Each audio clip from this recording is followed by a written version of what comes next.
Federal de São Carlos, mestrado e doutorado em Ecologia e Recursos Naturais pela mesma universidade, foi professora adjunto da Universidade Tecnológica Federal do Paraná e é atualmente professora da Universidade Federal de São Carlos. Tem experiência na área de ciências ambientais, com ênfase em ecologia e recursos naturais. Concluiu recentemente pós-doutorado na Exalc-USP e organizou a obra Verde Urbano com apoio de importantes instituições brasileiras e internacionais. Fernando, com você. Obrigado, Luiz. Então, vamos dar continuidade aqui. Bom dia a todos, a todas vocês.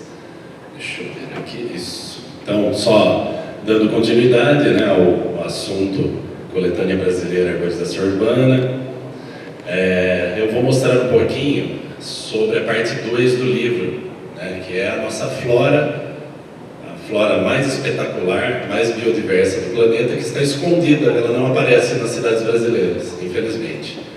Né? Em vários trabalhos, né, de diversos, milhares de artigos, que existem em várias revistas científicas, aparece lá a porcentagem 80%, 90%, 95%, 70% das árvores urbanas sendo exóticas.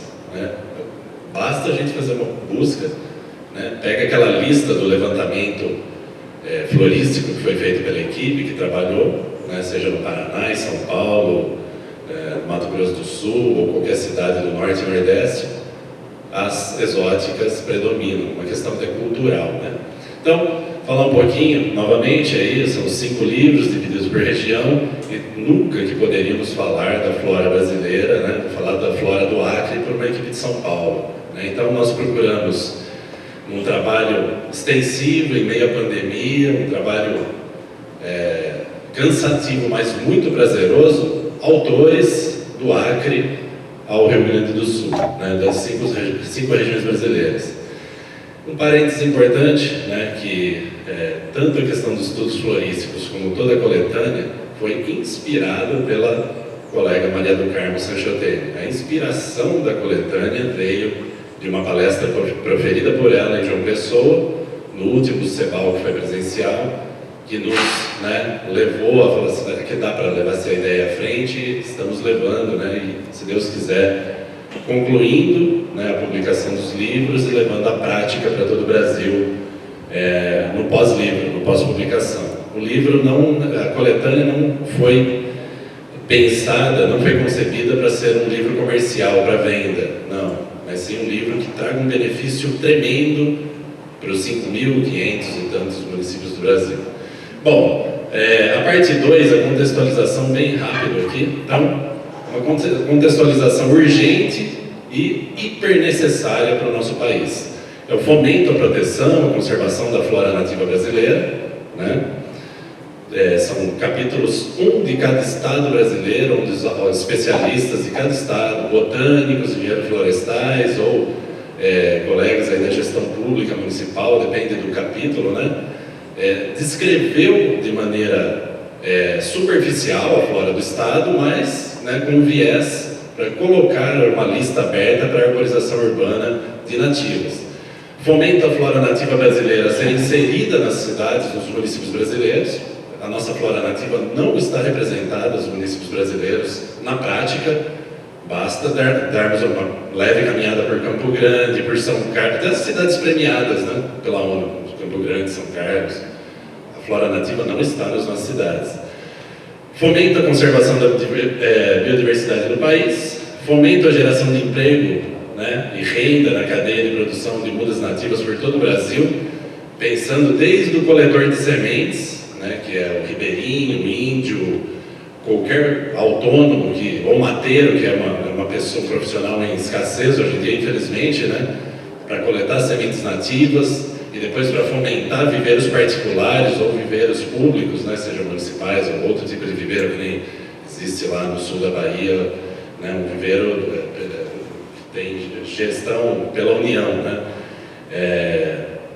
Então, não importa o viveiro, mas sim inserir as nativas, né, nesses viveiros, desde a coleta de sementes e produção de mudas, para depois elas chegarem nas cidades brasileiras.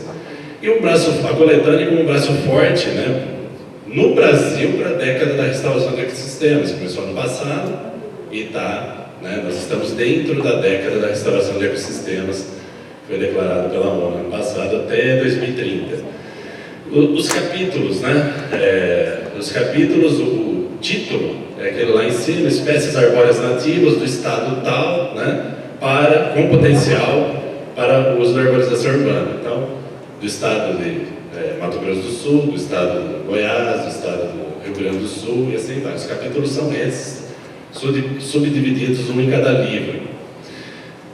O Ale já falou isso, Alessandro, que o Brasil é um país de dimensão continental. Isso complica e muito, né? E enriquece também muito um livro desse porte, porque um país na dimensão de continente tem diversos biomas, como bem sabemos, e dezenas e dezenas de unidades fitoecológicas. Isso é uma denominação dada pelo IBGE que nós utilizamos, né?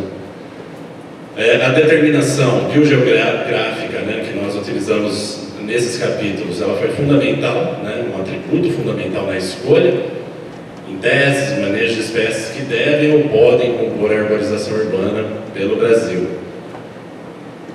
Muitos gestores públicos, por exemplo, não sabem nem onde estão, né, que estão sob o cerrado, que estão sob qual tipo de cerrado, censo estricto, cerradão, onde está o município? Tem uma ecótona de Mata Atlântica com qual outro bioma? Então, muitos gestores públicos não têm essa ideia. Pessoal, lembrem que estamos falando de um Brasil continental. Existe Campo Grande, existe Porto Alegre, existe São Paulo, Campinas. Mas existe, por exemplo, Campina do Monte Alegre. Existem cidades minúsculas, né, onde a equipe técnica e também os gestores públicos carecem de um material básico para até saber onde estão, né, em relação à fitogeografia, né, e outras características diversas que influenciam positivamente ou negativamente para a arborização urbana a ser implantada.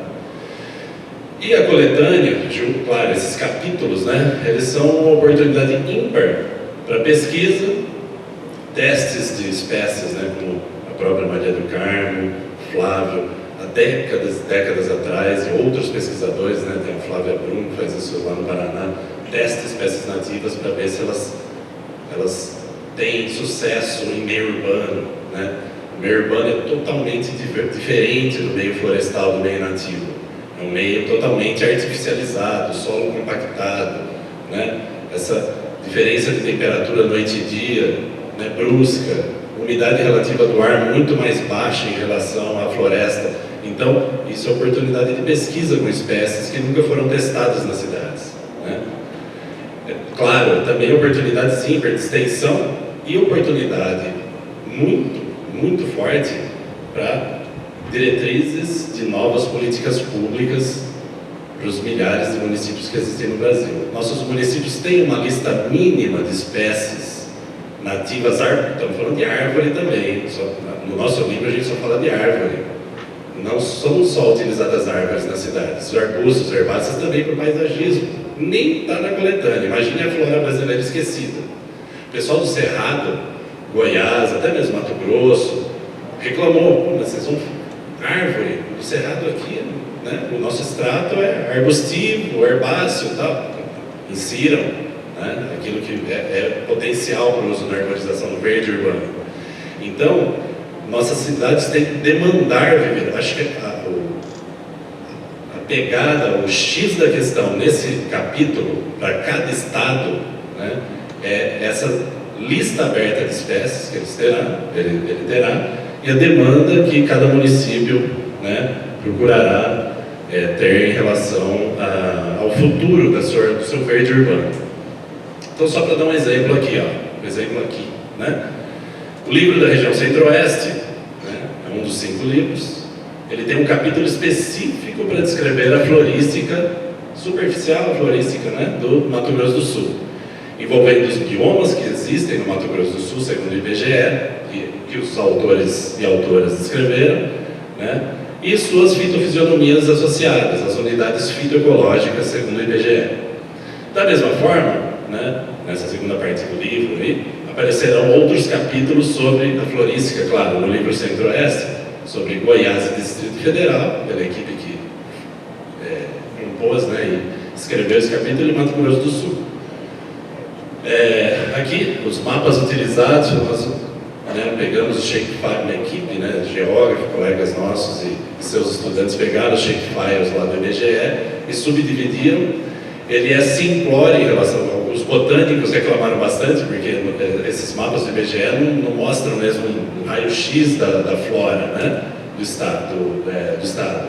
Mas para a arborização urbana está suficiente, Então, tem aí o estado do Mato Grosso do Sul e os seus biomas lá, floresta estacional semidecidual, que são aí Mata Atlântica, floresta estacional decidual, savana, que são aí os cerrados, savana estépica e formação pioneira e tal. E as unidades fitoecológicas aí com 2 siglas.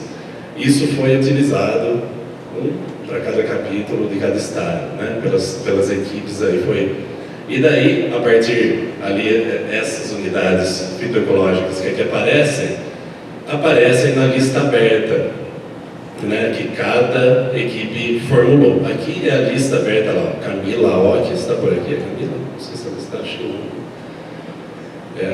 que é do estado do Mato Grosso do Sul, um pedacinho da lista, e os atributos. Então, o que tem essas listas abertas? Essas listas foram pensadas, repensadas durante alguns meses, Tivemos reuniões com os autores, conversas em grupos virtuais ao longo da pandemia e daí fomos melhorando, otimizando essa lista e ela possui alguns atributos. Então, essas listas possuem famílias e espécies nativas sugeridas, não tem posição sugerida, para o uso em arborização urbana nos municípios do estado do Mato Grosso do Sul, no caso, e essas 2 palavras são fundamentais, lista aberta.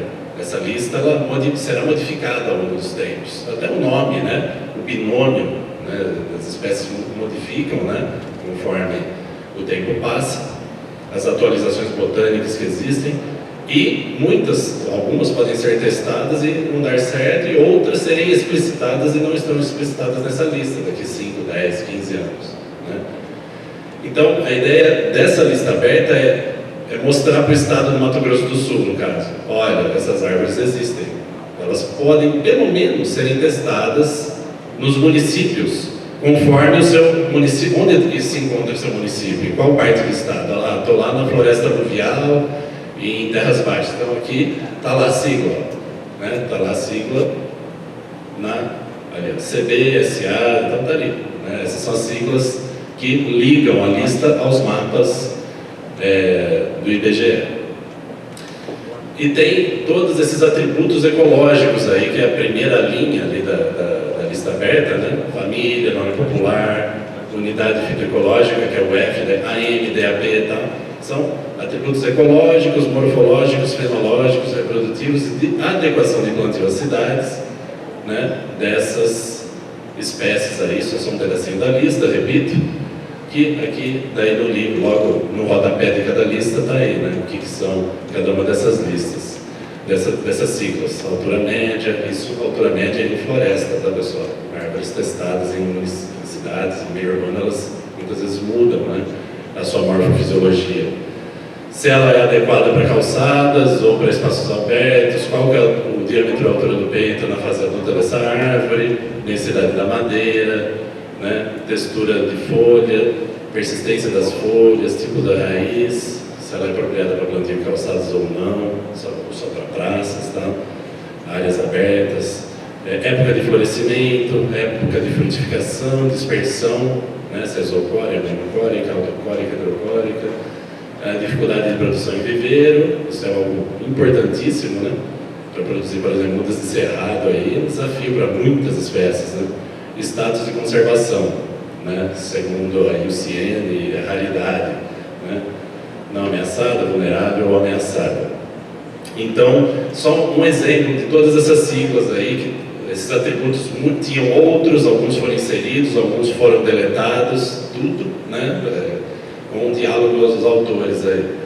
Essa questão, por exemplo, eu vou citar aqui, o tipo de raiz, colocamos no grupo, lá nos grupos, pessoal, essa questão de atributo, o tipo de raiz, é árvore agressiva, tem raiz agressiva. Uma das luzes foi a Flávia Brum, lá da TF2 de Vizinhos, são especialistas aí, né, na questão de plantio, adubação, manejo. Ela falou, olha, Fernando, é difícil ter árvore com raiz agressiva. Até tem morácea, algumas outras famílias que têm realmente raízes que são complicadas. Mas o maior problema de raiz com árvore é o erro no plantio, no preparo do berço, uma cova muito pequena, até resedar, né, que é uma exótica de pequeno porte aí, dá problema com raiz se ela for mal plantada, né, se for plantada de maneira equivocada. Então, entra todas essas questões, né? Um atributo que não tinha, dificuldade de produção em viveiro, né? Então, isso apareceu e falou, tudo bem, essa árvore é importante, mas e para produzi-la? E o custo dessa árvore? Tá? Então, algo assim. Só para, rapidinho aqui, os autores líderes, as equipes, o trabalho de networking, né, que a gente fez aí, Livro Centro-Oeste, né, desses capítulos 2 aí, florística. Camila Ock, colaboradores. Mato Grosso do Sul, Temilze e colaboradores, Mato Grosso. Fred da UFG. Livro Sul, a Flávia Brum, seus colaboradores, o TFPR Paraná. Flávio Barcelos, Maria do Carmo também ajudou muito, né, enquanto viva, e os seus colaboradores do Rio Grande do Sul. Maria Raquel Kanieski, Desk, né, aqui é o Nordeste, né, olha o tamanho, que tem muitos estados, né, especialistas aí em florística, o Rubens, da Unesp de Alagoas, João Mar, sul da Bahia, Marcelo Moro, do Ceará, Regis, do Maranhão, a Sumidade Maria Regina, aí, que escreveu a Flora da Paraíba, está como autora do capítulo Paraíba, Carmen Zickel, né, botânica de Pernambuco, o Francisco, lá do Piauí, o Sestaro, Luiz Antônio Sestaro da UFRN, Rio Grande do Norte, e o Eduardo Sergipe, aqui nosso, né, saudoso Ari, né, líder do capítulo Acre, faleceu em julho passado, Salustiano do Amapá, Cite Ferreira, a maior folha, né, de angiosperma do mundo, lá da Cocoloba, do INPA, é o autor do capítulo Amazonas. O Rafael, que era do Eu Emílio Guel, está na UFRA, né, aposentado, escreveu o capítulo Pará. Breno, Rondônia, Everaldo, Roraima, e o Ricardo Ardar, do Tocantins. Sudeste, né? Luiz Fernando, lá, especialista em Restinga, nosso colega Luiz Fernando, o sotaque carioca, lá da UFES. Flávio, estou terminando, tá? Flávio Teles e sua equipe da Secretaria de Meio Ambiente lá Rio de Janeiro, a Iris da UFO, Minas, e Ricardo Ribeiro Rodrigues, São Paulo, e sua equipe, né? Mestre aí na restauração lá da Exalc, é o líder do capítulo Sul. Então, dentro aí da década da restauração de ecossistemas, a ideia e o viés da coletânea é auxiliar, né, a restauração dos ecossistemas brasileiros também, né, os ecossistemas terrestres e urbanos. Lembrando que o Brasil tem uma flora interessante para o paisagismo e para paisagismo, ou seja, para o verde urbano, em seus diferentes e diversos biomas, né, que temos pelo país. O Brasil é um país de uma flora espetacular, né, que está escondida, graças a Deus, né, ainda nas matas, os fragmentos, ou as vegetações que existem ainda, né, as florestas que existem, e não aparecem nas cidades. Isso é grave, né, gravíssimo. As cidades brasileiras ou não têm árvore ou não têm árvores nativas, certo? Estamos aí, então, encerrando, e espero que a coletânea saia mesmo ano que vem, e seja lançada e seja uma luz aí para todos os municípios do Brasil.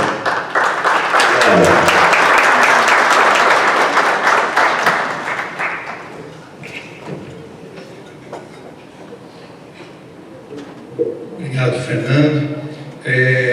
Nós vamos colocar, antes da gente chamar de série, a gente vai colocar um vídeo que já vai ajudando no nosso caminhar.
Bom, apresentar a Gisele, inapresentável, bióloga, mestre em Ecologia e Conservação pela Federal de Mato Grosso, auditora fiscal de meio ambiente no município de Campo Grande. Mato Grosso do Sul. Eu ia falar isso, é pegadinha, porque eu soube que não há show ou qualquer evento que se fala Mato Grosso que a plateia não reage. Consegui. Mas vamos lá. Auditora fiscal de meio ambiente no município de Campo Grande, Mato Grosso do Sul, secretária regional Centro-Oeste da SBAL, atua na gestão ambiental urbana há 15 anos, desenvolvendo trabalhos nas áreas de gestão de florestas urbanas, fiscalização ambiental, monitoramento de qualidade ambiental, licenciamento ambiental e participante da comissão organizadora, sofredora, né, dessa organização tão bacana. Gisele, com você. Bom dia a todos. Primeiramente, eu queria agradecer o convite do Alê e do Fernando para substituir aqui a grande missão de substituir o Maurício Lamano, que é o terceiro autor, que infelizmente, o terceiro organizador da coletânea, que infelizmente não pôde estar presente, porque está numa viagem internacional. E eu não tenho o domínio do capítulo, dos autores como um todo, porque eu, apesar de ser uma das coautoras, né, não sou uma organizadora. Então a minha palestra vem um pouco diferente da estrutura deles, falando da parte 3, né, da coletânea, que a princípio voltada para a questão das políticas públicas e perspectivas futuras na arborização urbana. Então, quando eles foram procurar alguém para substituir o Maurício, eles falaram: olha, a gente queria alguém então da prefeitura, que tem esse domínio, né, que conhece a importância, a necessidade das políticas públicas. E eu, como alguém de prefeitura, uma prefeitura de uma capital, de um estado muito pequeno, que tem essa realidade, como aqui o Fernando disse, né, nós aqui no Mato Grosso do Sul